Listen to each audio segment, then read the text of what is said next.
Joshua Garcia, takot na maagaw sa iba si Jolia Barreto. Ay talaga nga namang hindi na magpapadaig pa ang binata sa pag-ibig niya kay Jolia Barreto. Siyempre, ito lamang ang isa sa pinakamahalaga ngayon sa buhay ni Joshua Garcia, ang maipadama ang kanyang pagmamahal para sa dalagang si Jolia Barreto.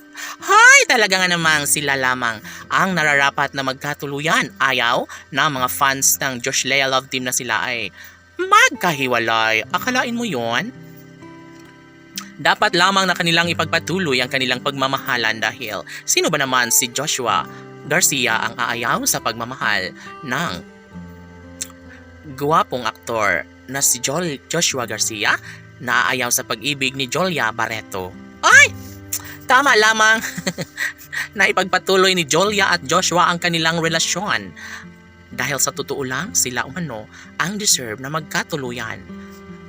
Bandang huli, syempre, aminado rin naman ang binata na baka natatakot siya na baka maikasal sa ibang lalaki ang pinakaminamahal na si Jolia Barreto. Sadyang nakakapanghinayang, sadyang hindi deserve na mawasak ang relasyong tunay ni Jolia at Joshua. Palagay ng taong bayan ay ito na ang isa sa pinakamasaya, pinakahinihintay ng lahat.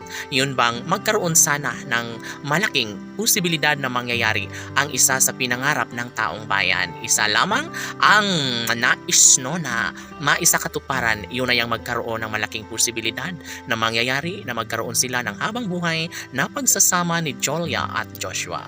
Sabi nga nila na hindi nila mapapantayan ang kung anuman ang pagmamahal na nararamdaman nila sa isa't isa. Sa totoo lang ay ito lamang ang isa sa pinakahinahangad, pinakapangarap. Sadyang mapapantayan ng isang pag-ibig kung talagang hihintayin ni Jolia Barreto kung kailan siya tunay na pakasalan ni Joshua Garcia. Mangyayari ang lahat ng ito lalo na kapag walang aatras sa kanilang sumpaan. Dapat ay ipaubaya na lang ni Jolia Barreto ang kanyang pagmamahal kay Joshua Garcia dahil wala naman ng ibang mas nararapat sa pag-ibig ni Jolia kundi para lamang kay Joshua Garcia. Tanong ng mga netizens, totoo ba na hindi na kaya pang balikan ni Jolia Barreto ang gwapong aktor na si Joshua Garcia? Pangalawang tanong, kayang-kaya kaya na baliwalain ni Joshua Garcia kung sakali man na tuluyang mawala sa kanyang buhay si Jolia Barreto? Oh my God! Patuloy na masasaktan ang puso't isipan ng kalang milyon-milyon ng mga taga-subaybay. Sabi nila na hindi deserve na magkahiwalay ni Jolia at Joshua at sana ay huwag nilang gawing malungkot ang mga puso ng kalang milyon-milyon ng mga taga-subaybay.